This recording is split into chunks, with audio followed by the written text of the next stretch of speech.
don't have time for a fight. Weren't me. It's the end of the road for Star Trek Lower Decks, but endings don't always mean goodbye. The new Next Generation, the series finale, proves that sometimes the best conclusions simply open doors to new beginnings.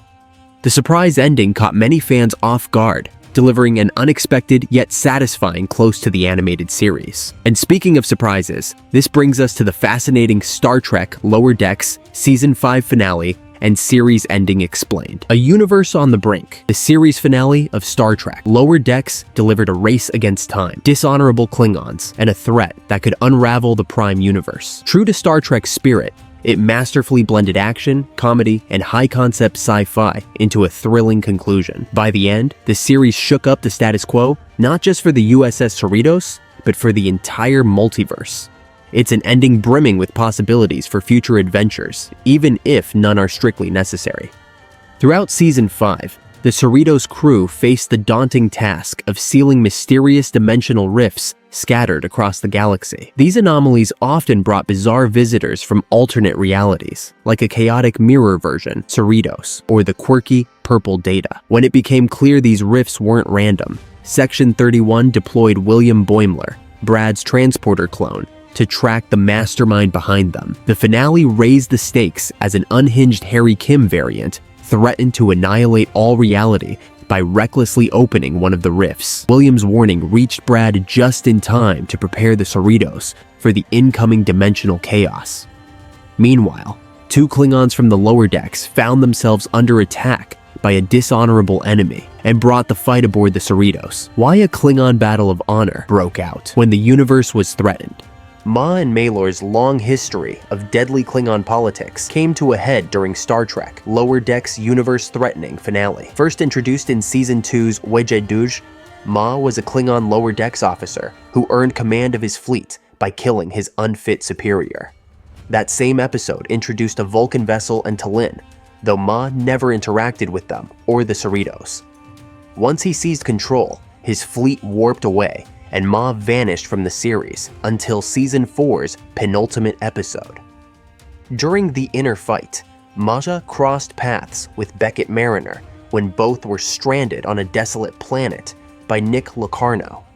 Initially adversaries, they were forced to work together after a deadly storm of glass shards drove them into hiding. For Ma, it was a turning point. Betrayed by his crew, he rallied the other castaways and escaped the planet, reclaiming his command. However, the Klingon High Council stripped him of his fleet, punishing him for allowing the mutiny in the first place. With Mariner's help earlier in Season 5, he regained his honor and his rightful title as captain. We need to talk to Beckett Mariner.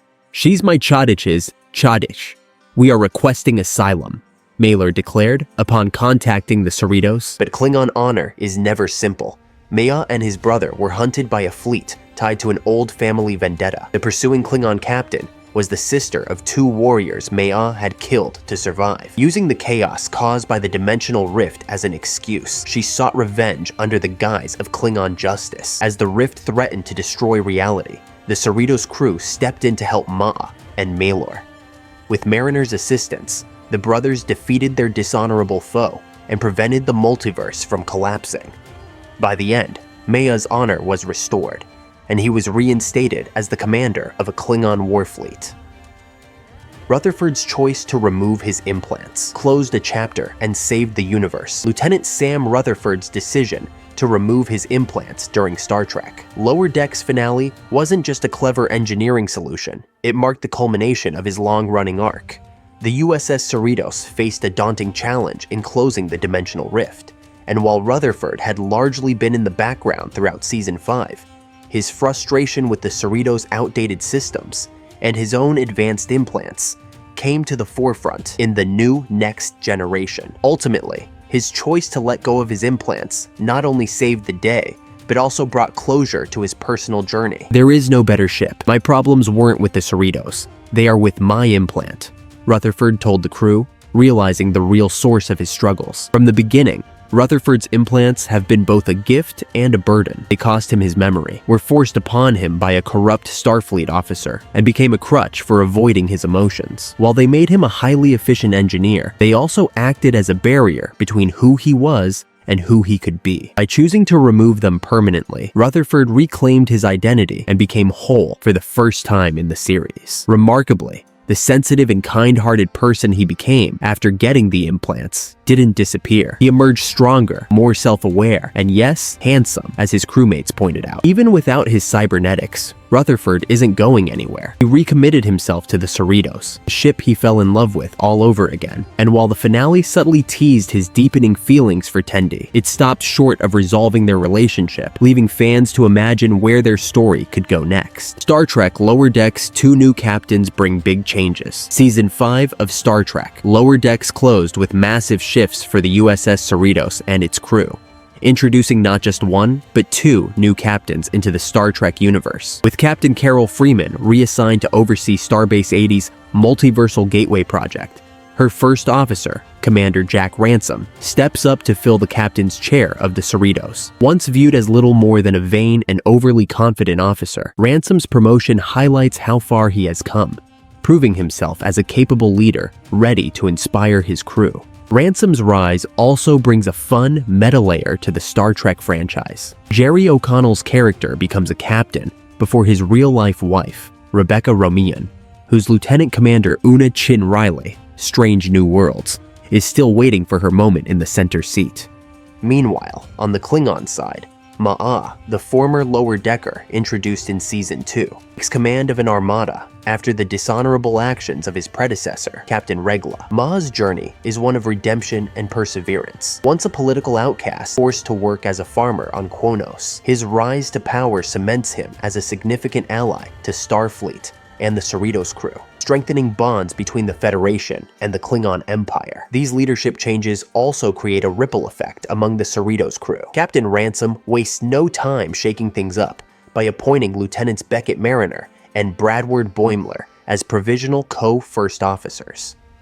While this move is meant to teach them valuable lessons about leadership, it also creates tension between the 2 best friends as they're forced to compete for the role. Command often requires tough decisions that could test the limits of their bond, and Ransom's unconventional leadership style guarantees challenges for the entire bridge crew. Elsewhere on the ship, Lieutenants Devana Tendi and T. Lin solidify their partnership as co-chief science officers.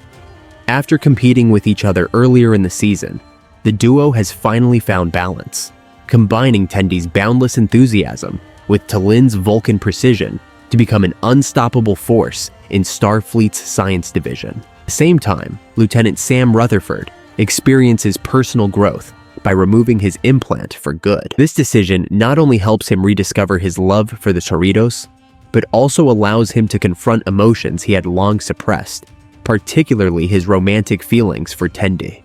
Under Ransom's command, the Cerritos is poised to continue its quirky and often overlooked missions, cementing its reputation as the scrappy underdog of Starfleet. The ship remains a home for officers who don't fit the mold of more prestigious crews, giving them the opportunity to thrive in their own unique ways. Mariner's closing speech captures this spirit perfectly, celebrating the Cerritos as a place where everyone, no matter how unconventional, can find their purpose. A new era for Star Trek, Lower Decks, and beyond. While Star Trek Lower Decks could have easily run for another 10 seasons with a spin-off movie series, its finale feels like a natural and satisfying conclusion. It manages to close this chapter of the Cerritos' journey while leaving the door open for new adventures. Despite a few minor issues with this season's arc, the show wraps up with a sense of accomplishment, and I walk away feeling genuinely content with how things ended. Whatever the future holds for the Cerritos and its crew, I hope we don't have to wait too long to reunite with them. Looking ahead,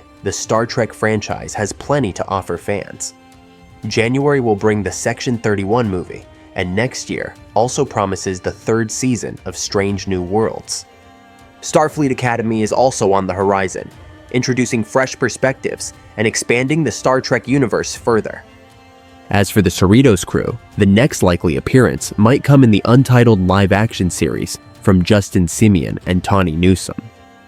While it remains uncertain if the project will move forward, The possibility of seeing these beloved characters in a new format is exciting. No matter what happens, the future of Star Trek shines brightly, filled with stories that continue to inspire and entertain.